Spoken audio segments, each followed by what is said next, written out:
For generations, Lego has been a universal fixture of childhood, a brightly colored plastic empire that seemed entirely invincible against the changing tides of the toy industry, until it came perilously close to shattering completely. But if you look at this chart tracking the company's financials in the early 2000s, you'll see a terrifying reality. Profits collapsed. Lego was bleeding hundreds of millions of dollars a year, pushing the entire enterprise to the absolute brink of bankruptcy. How does a brand with such a universally loved product nearly destroy itself from the inside out? We often assume giants fall because they lose their edge. In reality, Lego was dying because it was doing too much, too fast. Lego began chasing every passing toy trend, flooding shelves with disconnected products like extreme sports figures and bizarre action toys. This scattershot expansion didn't just confuse customers, it buried the brand's identity under a mountain of irrelevant plastic. This animation shows the resulting operational nightmare. On the left are the standard bricks. On the right, the exploding web of specialized parts Lego started producing.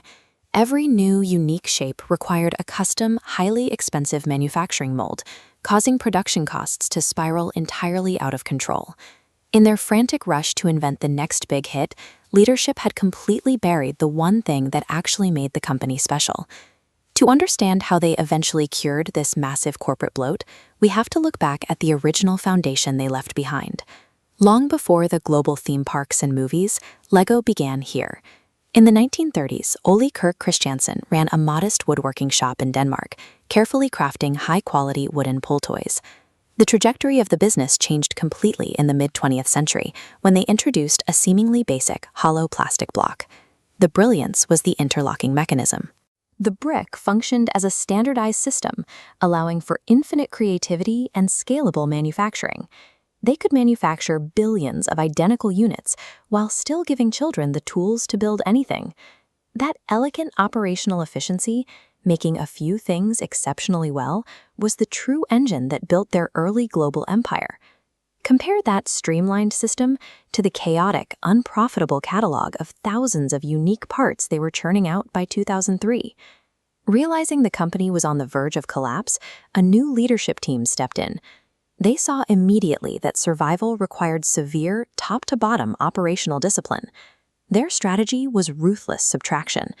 They slashed bloated inventory, laid off hundreds of staff, and immediately shut down the complex, disconnected toy lines draining their cash. They made the highly disciplined choice to strip away all the modern excess and refocus the entire manufacturing arm entirely on the classic interlocking brick. By silencing the noise and restoring strict production limits, this new team pulled Lego back from ruin and stabilized the core business. But stabilizing a company is not the same as growing it. To survive in the 21st century, Lego still needed a way to capture modern audiences.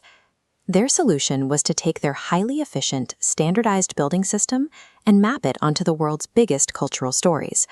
They proved this concept with the Star Wars universe. Instead of inventing a completely new type of action figure to compete with these toys, they simply designed sets that let fans build iconic sci-fi ships out of classic Lego bricks. They quickly replicated that exact blueprint with the Wizarding World, turning characters from sets like these into stylized, instantly recognizable miniature figures that still fit perfectly onto a standard baseplate. By merging their universal system with these pre-existing blockbuster stories, Lego reached a massive, high-spending audience without ever having to design a new type of brick. Look at this chart tracking their profit margins. Following the restructuring and the new partnerships, the massive deficits of the mid-2000s are replaced by a towering surge into record-breaking territory. With their manufacturing foundation totally secure, they could finally afford to expand outward again, launching major theatrical film releases that dominated global box offices. They applied that same strict discipline to deeply successful video game franchises and an expanding network of immersive theme parks around the world.